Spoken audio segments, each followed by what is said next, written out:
Hello everyone, welcome to my YouTube channel. आज जो हम करने जा रहे हैं वो वायुमंडलीय अपवर्तन है, यानी कि हमारा टॉपिक है वायुमंडलीय अपवर्तन। वायुमंडलीय अपवर्तन क्या होता है? वायुमंडल, पृथ्वी के बाहर वायुमंडल है, जितने भी ग्रह हैं, और वहाँ पर क्या है, परतें हैं बहुत सारी, तो उनसे अपवर्तन होता है। वो बताएंगे किस प्रकार होता है। तो एग्ज़ाम में इससे रिलेटिव क्वेश्चंस ये आता है, तारे क्यों टिमटिमाते हैं। वेरी इंपॉर्टेंट क्वेश्चंस है ये। बहुत इजी डेफिनेशन है और डायग्राम से ही आपको एग्ज़ाम में भी एक्सप्लेन करोगे तो पूरे मार्क्स मिलेंगे। तारे क्यों टिमटिमाते हैं?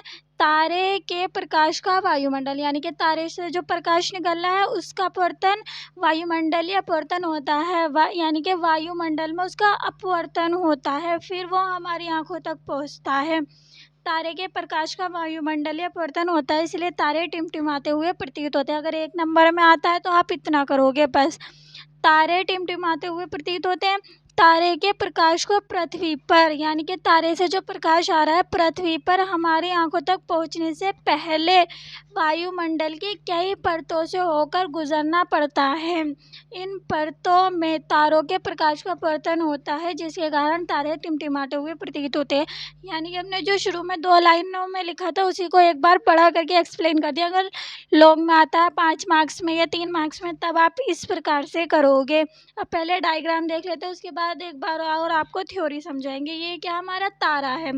ये रहा, तारे से प्रकाश निकल रहा है, यानी कि किरणें निकलनी है, बहुत सारी निकलेंगी, सिर्फ 3 दिखाई है। ये आई, ये हमारी वायुमंडल की परतें हैं, बहुत सारी परत होती हैं, बस इतनी ही दिखाई है, क्योंकि एग्जाम में आपको पूरा पेज नहीं भरना, जितना हो सकता है बस उतना ही आपको करके आना है। ये वायुमंडल की परत हो गई। अब यहाँ से जब प्रकाश जाएगा तो ये क्या है, विरल माध्यम, और ये सघन माध्यम, तो ये अभिलंब की ओर झुक जाएगा। यानी कि आपको सिर्फ अपवर्तन करके दिखाना है, सीधे पार नहीं होगी, अपवर्तित होगी, या तो विरल माध्यम की ओर झुकेगी या सघन माध्यम की ओर, यानी कि अभिलंब की ओर झुकेगी या अभिलंब से दूर हटेगी, क्योंकि दोनों माध्यम अलग अलग है। तो आपको कैसे करना, किरण डालनी है, फिर उसका अपवर्तन करना, फिर किरण ये डली, इसका अपवर्तन होगा इस परत से, फिर डली, फिर अपवर्तन होगा, और फिर डली। ये हमारी है पृथ्वी।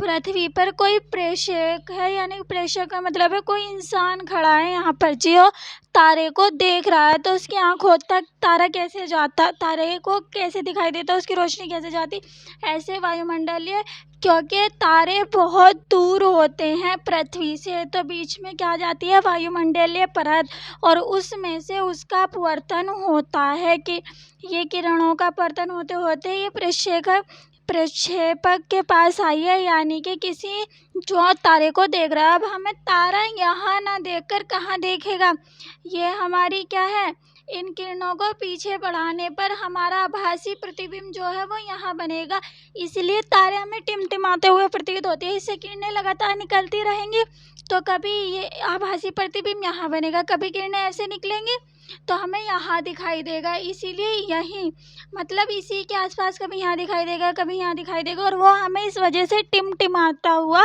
प्रतीत होता है। कोई चीज़ अगर कभी यहाँ दिखाई दे, कभी यहाँ, तो वो टिमटिमा रही है, मतलब कभी इधर से इधर टिमी, फिर इधर से इधर, तो इसको कहते हैं टिमटिमाना। तो टिमटिमाना कुछ नहीं होता, प्रकाश की किरणें निकलती रहती हैं, किससे, तारे से किरणें निकलती रहती हैं। अब वो वायुमंडलीय परत में होके जाएंगी, किरणें लगातार निकलती रहती है, कभी ऐसे निकलेंगी, कभी ऐसे निकलेंगी।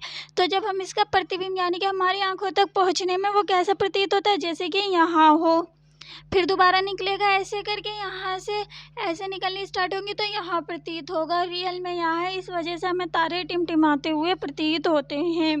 अब एक बार और डेफिनेशन देखेंगे। तारे के प्रकाश का वायुमंडलीय, यानी कि तारे से निकलने वाला प्रकाश, इसका क्या हो रहा है, वायुमंडलीय अपवर्तन। ये वायुमंडल है और इसमें क्या हो रहा है, अपवर्तन। परावर्तन होता तो ऐसे निकल जाती, पार हो जाना, अपवर्तन होना है, आर पार का मतलब होता है अपवर्तन, इसीलिए तारे टिमटिमाते हुए प्रतीत होते हैं। अब तारों के प्रकाश का, अब थोड़ी बड़ी करके लिखनी है, तो तारों के प्रकाश को पृथ्वी पर हमारी आंखों तक पहुंचने से पहले, यानी कि ये तारे का प्रकाश है और ये हमारी आँख है, यहाँ पहुंचने से पहले क्या हो रहा है, इसका वायुमंडलीय ये अपवर्तन पृथ्वी तारों के प्रकाश को पृथ्वी पर हमारी आंखों तक पहुंचने से पहले वायुमंडल की कई परत होती हैं, परतों से होकर गुजरना पड़ता है। इन परतों में तारों के प्रकाश का अपवर्तन होता है, यानी कि ये जो परतें हैं इनमें क्या हो रहा है, तारों के प्रकाश का अपवर्तन, जिसके कारण तारे टिमटिमाते हुए प्रतीत होते हैं। वेरी इजी, और बच्चे इसे हर साल छोड़कर आते हैं क्योंकि डायग्राम से इजी समझ में आता है, थ्योरी से थोड़ा कम समझ में आता। आप अगर इतना बना के और थोड़ी सी थ्योरी लिख कर आओगे तो आपको फुल मार्क्स मिल जाएंगे। अब हम करते हैं, ये भी इम्पोर्टेंट क्वेश्चन था, अगर लॉन्ग में आता है तो दोनों क्वेश्चन एक साथ आए कि तारे क्यों टिमटिमाते हैं और ग्रह क्यों नहीं टिमटिमाते हैं।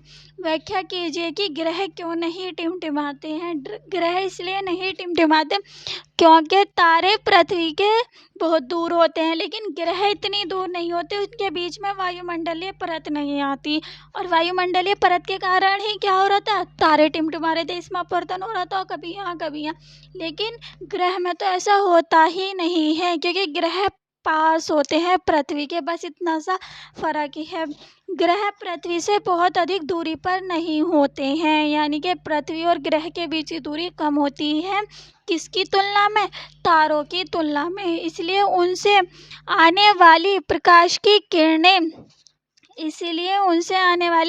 की किरणों को विभिन्न बदलती सघनता वाली वायुमंडल की परतों से नहीं गुजरना पड़ता है। यानी कि आप यहाँ पर विभिन्न सघनता मतलब क्या होता है, ये सघनता बदल रही है ना इनकी, ये विरल माध्यम है, ये सघन माध्यम है, फिर ये सघन माध्यम है, सघन माध्यम, ये विरल माध्यम, ऐसे चेंज हो रहा है। बीच में क्या होती है, सघन माध्यम भी चेंज होता है, कोई कम सघन है, कोई ज़्यादा सघन है, इसीलिए यहाँ पर आया। आप डायरेक्टली लिख सकते हो, इसीलिए ग्रह से आने वाले प्रकाश की किरणों को वायुमंडलीय परतों से नहीं गुजरना पड़ता है तथा उनके प्रतिबिंब की स्थिति नहीं बदलती है।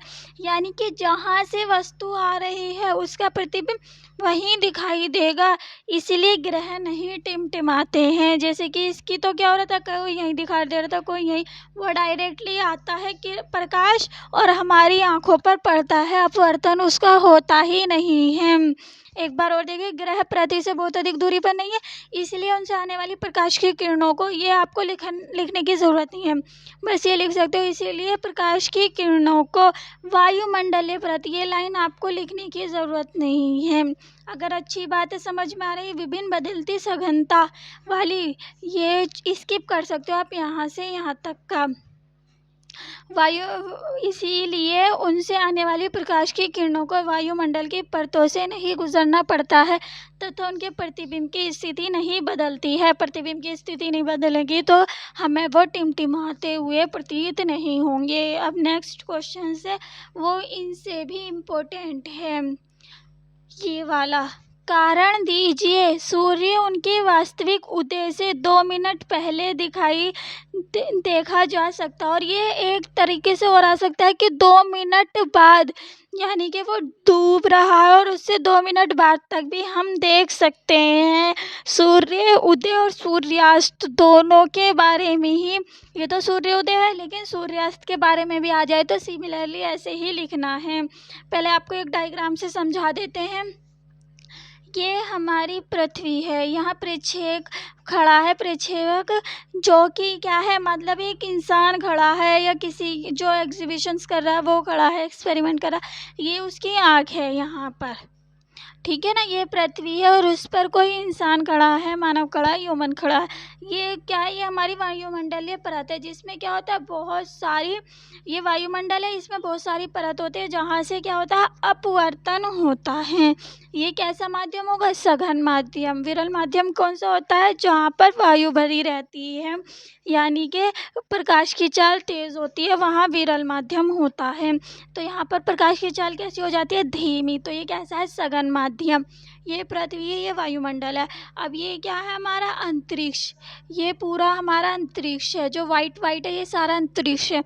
अब यहाँ ये क्षितिज है, क्षितिज का मतलब क्या है, जो वायुमंडल और पृथ्वी को बांटती है, वो क्षितिज होती है। अब यहाँ से ऊपर जब होता है तो हमें सूर्य दिखाई देता है, मतलब वास्तविक स्थिति में, वरना तो आभास होता है। कैसे, ये क्षितिज हो गई जो पृथ्वी और वायुमंडल को बांटती है। अब ये हम कोई इंसान खड़ा है। अब यहाँ से सूर्य निकलता है, तो सूर्य से निकलने वाली किरणें वायुमंडल के पृष्ठ पर आपतित होती है और यह क्या है, सघन माध्यम है, यानी कि अभिलंब की ओर झुक जाती है। जानी तो ऐसे चाहिए, लेकिन ऐसे ना जाके अभिलंब की ओर झुक जाती है। सूर्य से आने वाला प्रकाश वायुमंडल के पृष्ठ पर आपतित होता है और अपवर्तन के पश्चात अभिलंब की ओर झुक जाती है। अतः इस किरण को पीछे बढ़ाने पर ये इसका कोई भी पॉइंट रख सकते हैं या यहाँ से आती हुई प्रतीत होती है। ये कैसी स्थिति है सूर्य की, आभासी स्थिति है, यानी कि वास्तविक तो सूर्य यहाँ है पर हमें कहाँ दिखाई देगा, यहाँ पर। किसके कारण, अपवर्तन के कारण। ये सूर्य की वास्तविक स्थिति, यह अंतरिक्ष है विरल माध्यम यानी कि प्रकाश यहाँ तेज चलेगा। ये वायुमंडल सघन माध्यम यानी कि प्रकाश की चाल यहाँ धीमी होगी। ये सूर्य की आभासी स्थिति। एक बार डेफिनेशन देखते हैं, फिर एक बार और डायग्राम आपको बताया जाएगा। क्या है, वायुमंडलीय अपवर्तन के कारण सूर्य से आने वाली प्रकाश किरणें वायुमंडल में प्रवेश करने पर अभिलंब की ओर झुक जाती है, यानी कि सूर्य से आने वाली किरण है ये, और ये क्या हो गई, अभिलंब की ओर झुक गई। कब झुकी, जब वायुमंडलीय में गई, वायुमंडल में प्रवेश करने पर अभिलंब की ओर झुक जाती है, जिसके कारण सूर्य की वास्तविक स्थिति जब क्षितिज से नीचे होती है, यानी कि वास्तविक स्थिति कहाँ है, क्षितिज से नीचे है। सूर्य हमें दिखाई देने लगता है, जब वो नीचे होती है तभी हमें सूर्य दिखाई देने लगता है। इसी प्रकार सूर्यास्त, अब हम सूर्यास्त यानी कि सूर्य का छिपना, सूर्यास्त के समय भी जब सूर्य क्षितिज से नीचे चला जाता है, यानी कि अब ये मानेंगे कि ये सूर्य नीचे चला गया है। अब सूर्य नीचे चला गया, ये सूर्यास्त और सूर्योदय दोनों के डायग्राम है। अब ये मानेंगे कि सूर्य छिपता रहा है, तो ये नीचे आ चुका है। सूर्यास्त के समय भी जब सूर्य क्षितिज से नीचे चला जाता है, सूर्य आभासी स्थिति में दिखाई देता है। इस प्रकार सूर्य वास्तविक सूर्योदय से 2 मिनट एवं पूर्व एवं वास्तविक सूर्यास्त के 2 मिनट बाद तक दिखाई देता है। यह प्रतिभास अग्रिम सूर्य तथा विलंबित सूर्य कहलाता है। अग्रिम यानी कि आगे और विलंबित यानी कि पीछे, यानी कि नीचे जाएगा, आएगा तब भी दिखाई देगा, जाएगा तब भी दिखाई देगा। पहले 2 मिनट पहले, बस 2 मिनट का टाइम का फ़र्क होता है।